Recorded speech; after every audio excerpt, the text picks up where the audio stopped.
maybe. Oh, at least it works. We're live. There we go. Okay. Well, last few times we did a Wheels of Fury Facebook chat. So I figured let's go switch it up a bit. Yeah, And go on YouTube. Go on the YouTubes. And fucking Cam. Hi, Faye. Anyways. There we are. Yeah, so obviously it's gonna be a busy night. Yes. We're doing the Survivor Series. Usually we do Survivor Series and Takeover War Games, but War Games is on December 7th. Okay. So that's gonna be fun too, but Yeah. we have that. Yeah, it seems like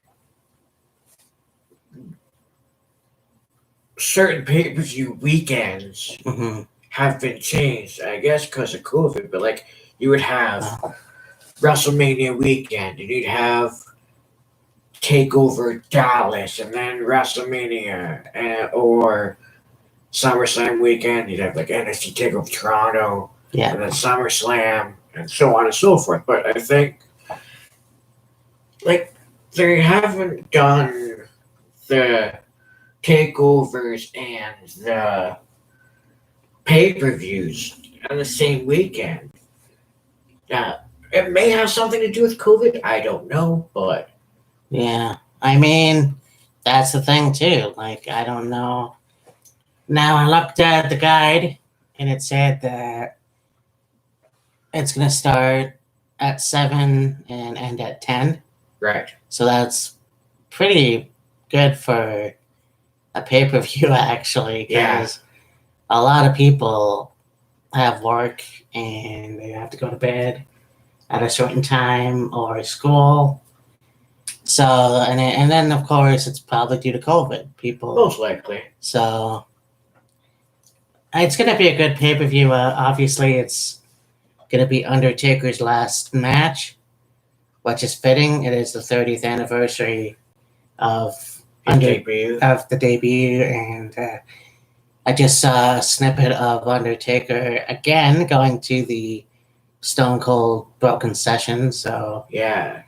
I think he did like the very first episode of the Broken Skull Sessions was Undertaker and of course Austin, and they're talking about Undertaker being trained somewhat by Buzz Sawyer and how he got into the business and thanks to WWE and stories and all this other stuff. And now I think after Survivor Series they're gonna do a part 2 Broken Skull Sessions and probably go more into why he decided to call it a career after 30 years and all this other stuff. But one thing I had seen, and you even posted on Facebook, is there have been there's been actors and a few WWE superstars and comedians and whoever else do this chicken wing hot sauce challenge, basically. Yeah. That's a good show, actually, and because I love spicy food, it's interesting to see how far these people go. Like, it gets spicier and spicier each time, but yeah. Yeah, you have like 10 chicken wings on every chicken wing from 1 to 10. The sauce that's on the chicken wing gets progressively hotter. Yeah.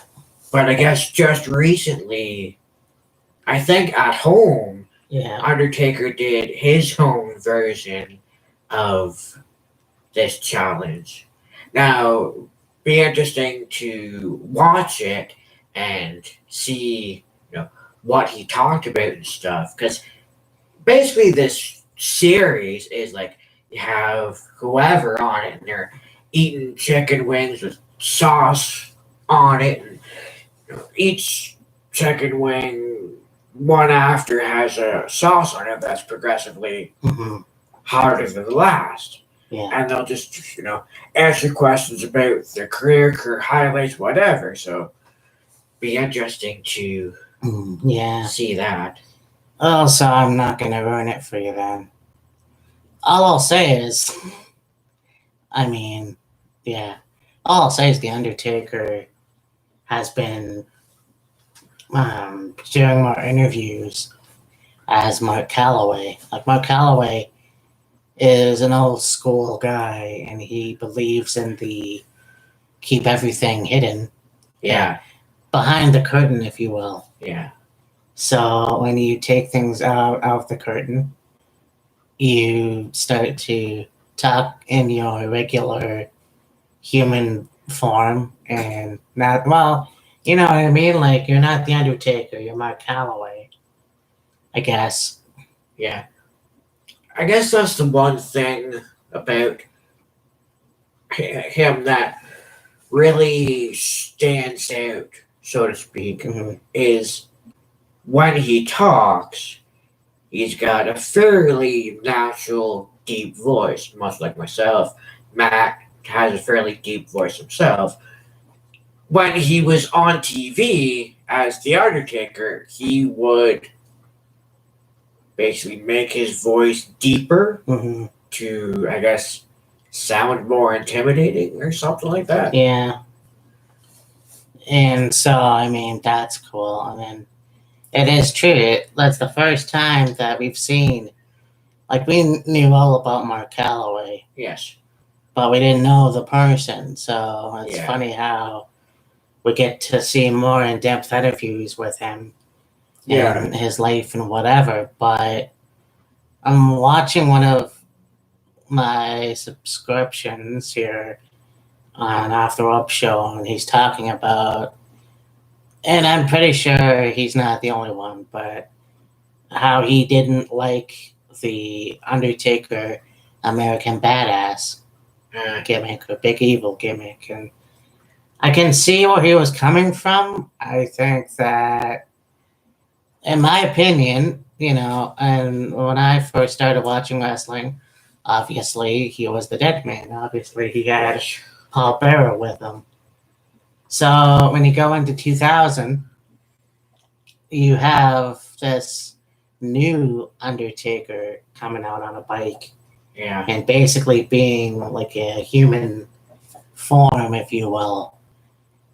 And there was mention of Undertaker, if he had gone to WCW, let's say, he would be more fitted to have that gimmick instead of just going into it in 2000 at Judgment Day when he did.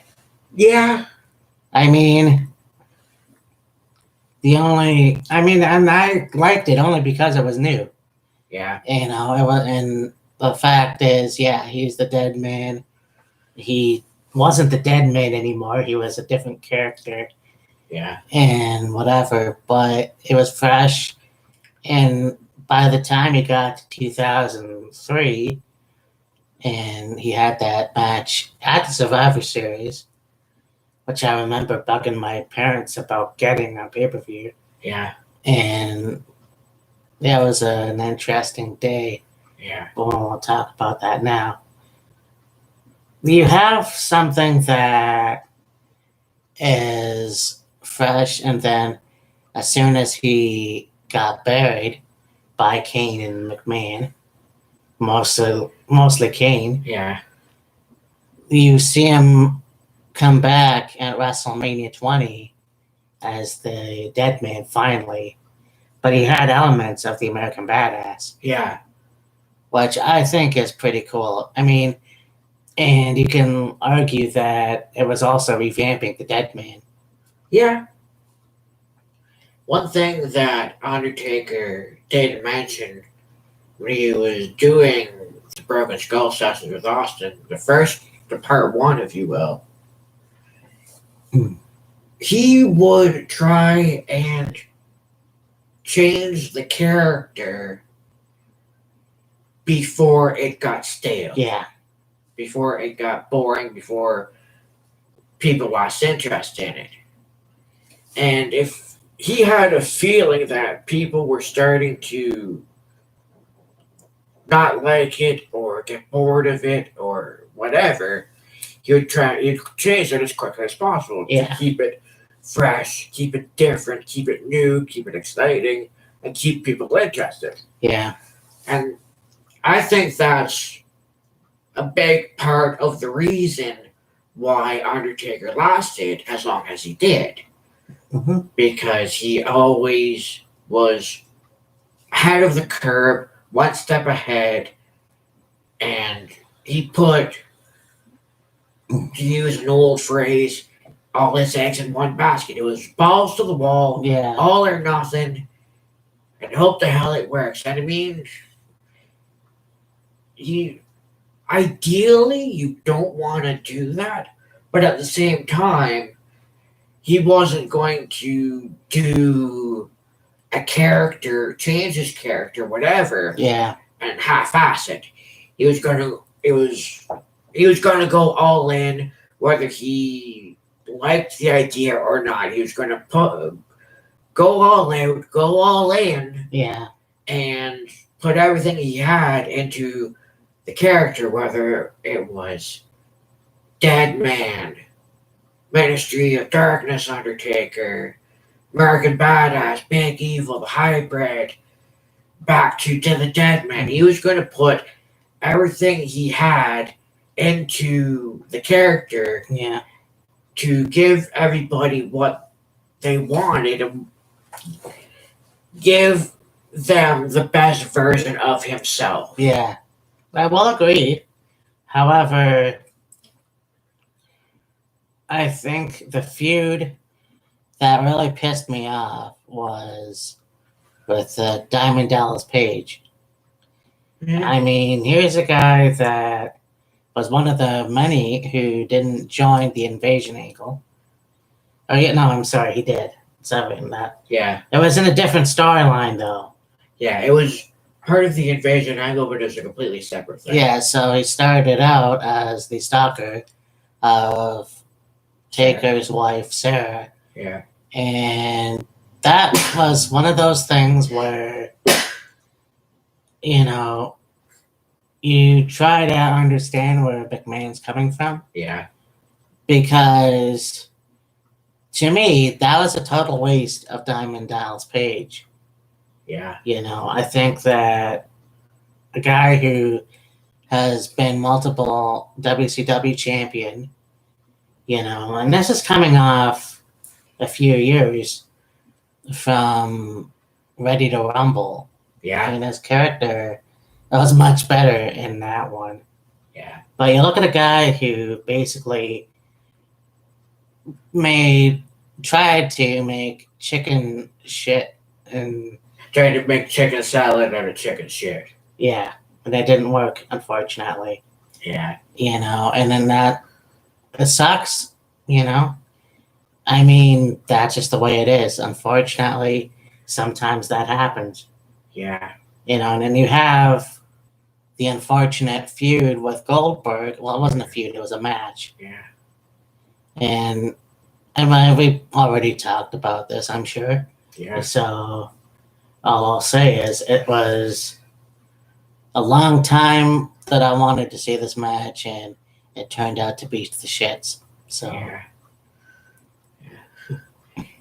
One thing that I found really interesting was before I came down, I was watching the Fight Network, and I was just on. There's a series on the Fight Network called In 60. Yes. It could be TNA in 60. It could be Glory. It could be Pride. It could be whatever. I was watching that, and it was right at the end of it. But the match that they had was Samoa Joe versus Sting for the TNA World Title at Bound for Glory. It was Bound for Glory. It was Bound for Glory from 2008. Okay. After that, there was a show on, I don't even know what it was, but they were talking about the British Boot Camp 2. Oh, yeah. But here's the thing. They showed the people that were on this second part of British Boot Camp. And of course, you have Grado. He was, a fairly big part of Impact for quite a number of years. They did different things with him and whatever. But they also had Kaylee Ray, Mark Andrews, Dave Mastiff, Noam